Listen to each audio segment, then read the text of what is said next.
Hello and welcome to this lecture. Today we are going to discuss Introduction to Autonomic Nervous System and cholinomimetics.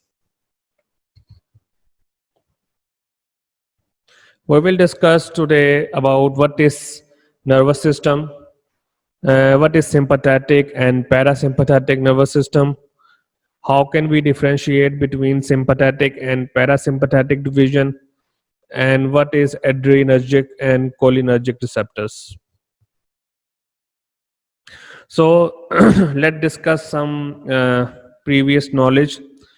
And the nervous system has been classified into central nervous system and peripheral nervous system.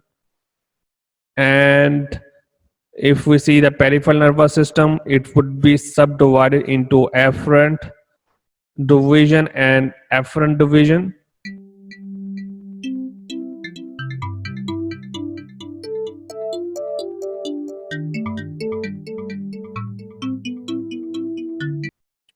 The afferent division has been divided into somatic system, which is known as the voluntary control. The afferent subdivision will be divided into autonomous nervous system, which is the involuntary part of the body. The autonomic nervous system has been subdivided into sympathetic system, originate from the thoracolumbar outflow, whereas the parasympathetic system has been originated from the craniosacral flow. And the third part of the autonomic nervous system is enteric nervous system, which controlling the GI tract.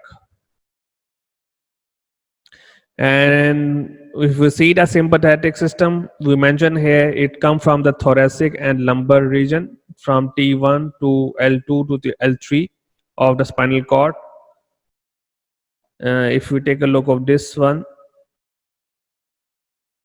so it originates from the thoracic and lumbar region, and we know that there are 31 pair of spinal nerves, which consist of 8 cervical, 12 thoracic, 5 lumbar, 5 sacral, and 1 coccygeal.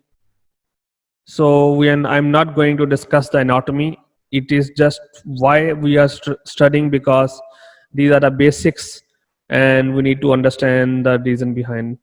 Whereas parasympathetic nervous system come from the cranial nerve 3, 7, 9, 10, or the sacral spinal cord S2, S3, and S4. So this is the whole anatomy of the structure, where you can see that they originate from the spinal nerves, and then how can it subdivided. So these are all actually you already studied in your anatomy. So I'm just going to go not in detail but in general. When we talk about we are actually focused on here the peripheral nervous system. So we will discuss this, and then we will discuss how autonomic nervous system has an important role. And actually our topic that we are going to discuss in today's and upcoming lecture is about parasympathetic nervous system. So that's the flow diagram, and that's how the parasympathetic nervous system is actually connected. When we take a look on peripheral nervous system, they mention most of the nerve of the peripheral nerve are composed of sensory nerve fibers conveying afferent impulses from sensory end organ to the brain, and motor nerve fibers conveying afferent impulse from the brain to the effector organ. Whereas when we talk about the somatic nervous system, when we take a look of this picture, and we already discussed the peripheral nervous system of the afferent subdivision has been classified into voluntary and involuntary, meaning the somatic system that is in control, whereas the autonomic nervous system is not in our control. And when we talk about somatic nervous system, it is a part of peripheral nervous system that consists of both sensory and motor neurons, meaning afferent neurons and afferent nerves, both containing them. That is why we able to control this section of our body. And when we talk about sensory neurons, uh, the sensory neuron convey input from receptors for somatic senses, such as tactile,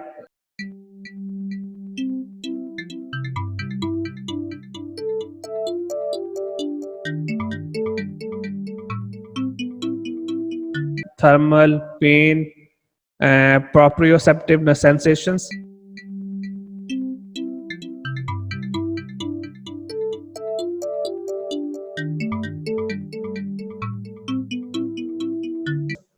And from receptors of the special senses such as sight, hearing, taste, smell, and equilibrium. So these all are somatic nervous system, and this picture is showing you that what is the function of afferent nerve. And you can see that if, for example, somebody have an injury, so the stimulus or injury has been occur in the skin, so the signals travel from the skin to the spinal cord through afferent nerves, and in response to that, the spinal cord then send the response from afferent nerve to your muscles. So that's explain the mechanism that when, for example, somebody feel the pain on the skin, some bruise occur, or some burn, or anything that has been occur, so the signals go and travel from afferent nerve to your spinal cord, and then in response, if you feel any pain, you just, if you just touch any hot thing, you always try to keep it away.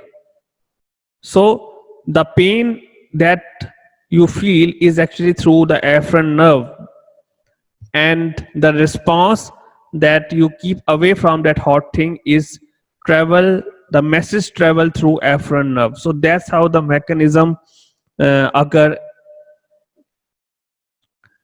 And you can see that this all system from afferent nerve to afferent nerve, when we talk about somatic nervous system, we're talking about both include. So this nervous system contains both afferent nerve and afferent nerve. So that is why this is the voluntary part of the nervous system. What is meant by voluntary? It means that it, you can control. If you feel the heat, you stay away from the heat. So this is, that's why we mentioned the voluntary control, and this is the part of the somatic nervous system. And in this case, when we talk about the thermal sense or the pain sense, or proprioceptive sense means you, the body position, or the sight, hearing, taste, smell, or equilibrium, these all are actually the part of the somatic nervous system.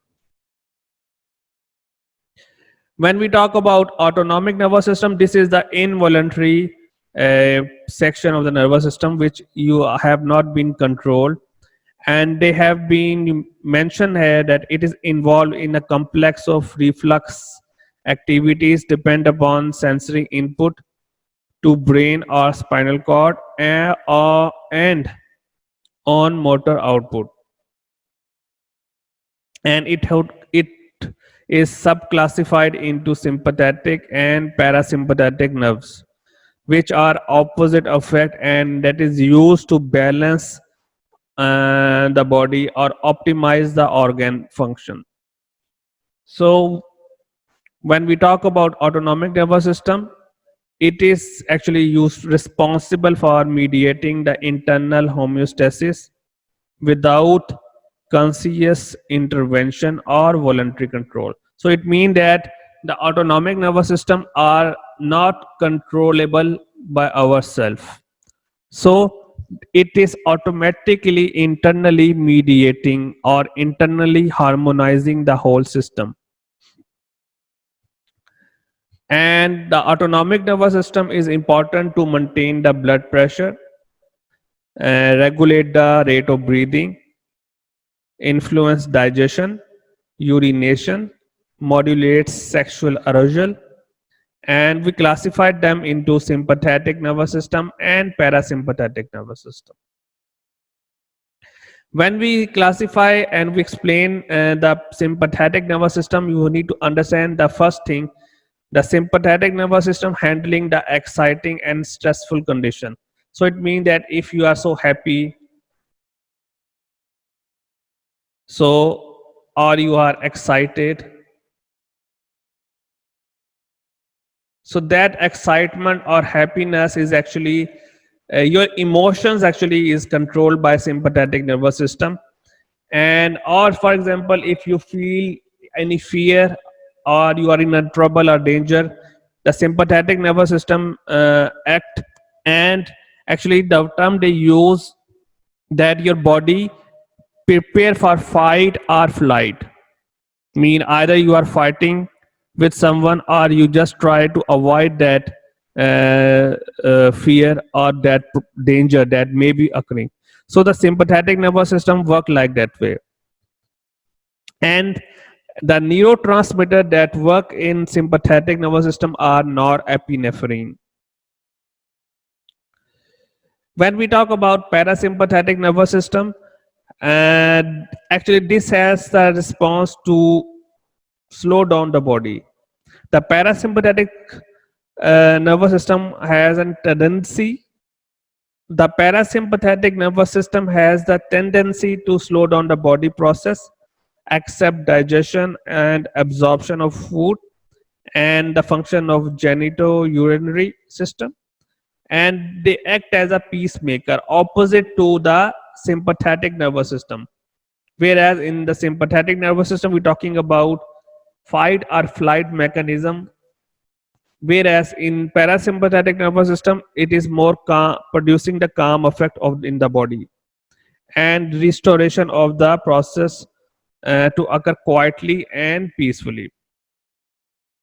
The main neurotransmitter in parasympathetic nervous system are acetylcholine. This is the picture of autonomic nervous system. These all you already study in your anatomy book. We are just going to revise this thing. Why? Because the drugs are act on different receptors and act on different mechanisms. So we need to know basics to understand the mechanism or receptors later on. So when we talk about autonomic nervous system, it is already discussed that classified as parasympathetic and sympathetic. And the function of parasympathetic are it constrict pupil, stimulate saliva and tear production, it causes bronchoconstriction, slower the heart rate, it stimulates stomach, pancreas and intestine, stimulate urination. It also promote erection of genitals because it can cause vasodilation of the smooth muscles. Whereas the sympathetic functions are opposite to parasympathetic, where it dilates the pupil, inhibit the saliva production, dilates the bronchi, accelerate the heart, then stimulate the epinephrine and norepinephrine release, that is in the neurotransmitters that I am talking about. Then stimulate the glucose release, inhibit the stomach and pancreas and intestine, and inhibit urination. So the function of parasympathetic are opposite to sympathetic nervous system. When we talk about the neurotransmitters and receptors, we need to understand that the parasympathetic nervous system consists of two main receptors: the nicotinic receptors and muscarinic receptors. We mention them is NN and NM, whereas muscarinic receptors are M1, M2, M3, M4 and M5.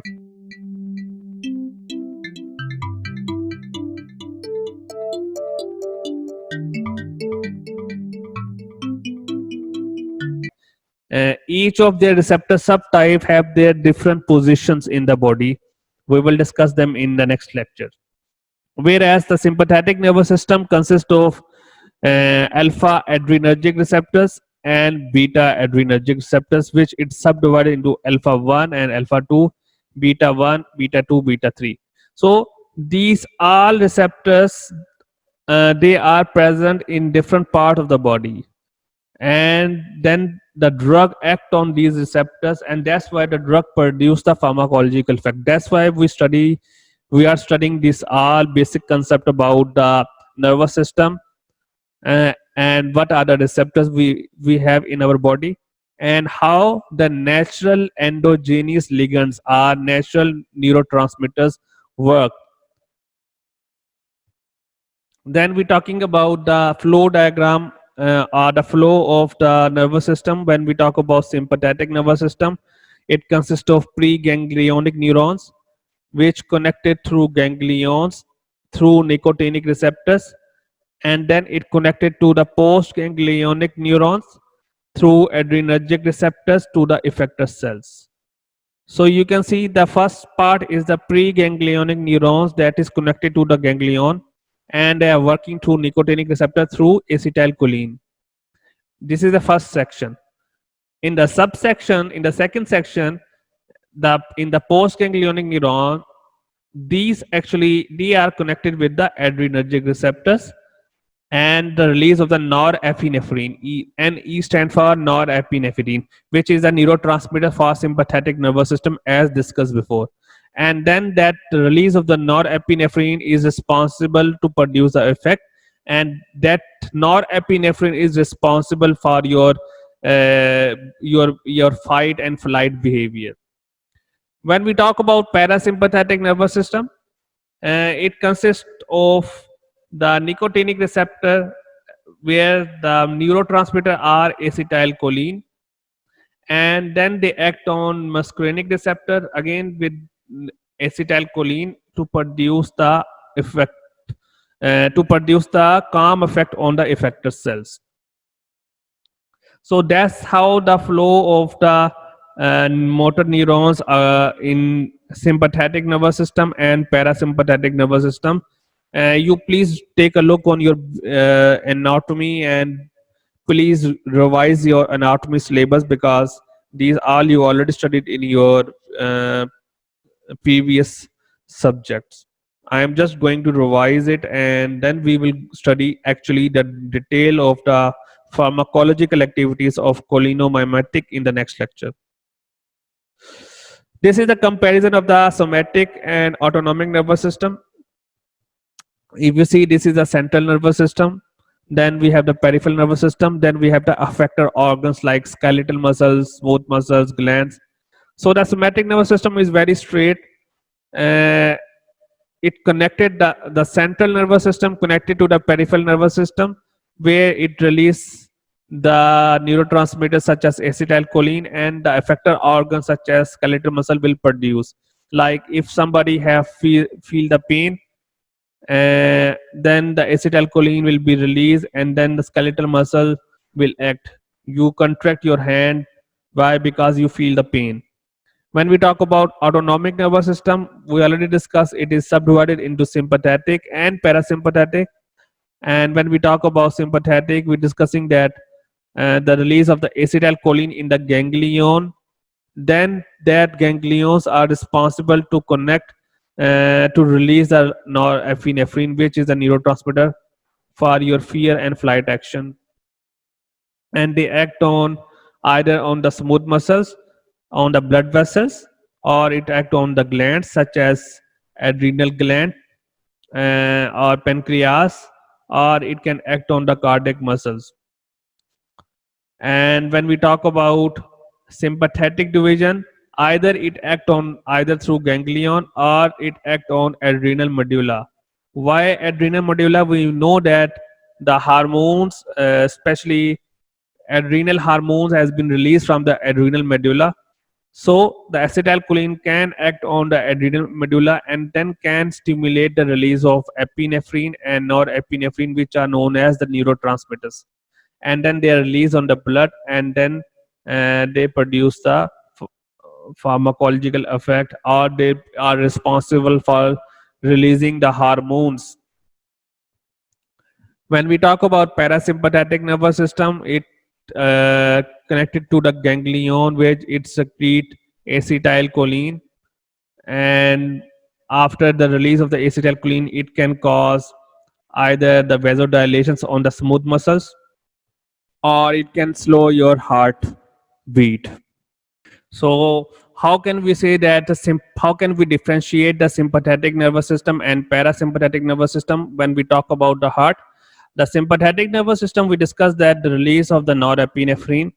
Why we discussed that parasympathetic nervous system release acetylcholine. So what happened that the sympathetic nervous system, because we discussed it is responsible for excitement and fear and flight mechanism. So sympathetic nervous system actually stimulate the heart rate. It can increase the heart rate and myocardial contractility. Whereas parasympathetic nervous system actually release the hormone acetylcholine, and it is responsible to slow the heart rate. So what happened that if somebody have stress or excitement, then the parasympathetic nervous system will come into effect, and it is responsible to decrease or to slow down the heart rate. So that actually we are talking about that sympathetic nervous system and parasympathetic nervous system, they work together to bring homeostasis inside the body. Now, what are cholinomimetics? Cholinomimetics are the drugs that is responsible for mimic or potentiate the action of acetylcholine. So it means the cholinomimetics are used to increase the release of acetylcholine. And where acetylcholine has been found, they are found in preganglionic synapses of both sympathetic and parasympathetic ganglion. So you can see that acetylcholine has been released in both parasympathetics, in both sympathetic nervous system and parasympathetic nervous system. And if you see in sympathetic nervous system, it released in the preganglionic neuron. In parasympathetic, it also released in the preganglionic neurons. And when we talk about the release of acetylcholine, it would also release in postganglionic synapses of the parasympathetic. Let's take a look of the picture again. This is the postsynaptic part, and again acetylcholine has been released in parasympathetic, whereas this is difference in sympathetic nervous system. In sympathetic nervous system, there is not release of acetylcholine at postganglionic neuron. So the release of the norepinephrine or epinephrine is actually in postganglionic neuron in sympathetic nervous system. That differentiate between sympathetic nervous system and parasympathetic nervous system. Then the release of acetylcholine also in postganglionic sympathetic, for example, sweat glands. All somatic, motor, and plate of the skeletal muscles release acetylcholine. So we can also see the picture. This the release of acetylcholine. So what are the action of acetylcholine? So cholinomimetics can act on heart, and normally we already discussed that it slow down the heart. So if we take the drug that potentiate or increase the effect of acetylcholine, so it will further decrease the blood pressure or the heart rate. And when we talk about the normal action of the acetylcholine that we already discussed, it can cause bronchoconstriction. So what happens if we take the drug? It will further enhance the bronchoconstrictions. So you have to understand that the drugs that are cholinomimetic category, they further potentiate the normal acetylcholine action. So it means they enhance the action. So this is very important, and we will discuss them in detail in our upcoming lecture. So thank you so much for today's lecture. Hope to see you again.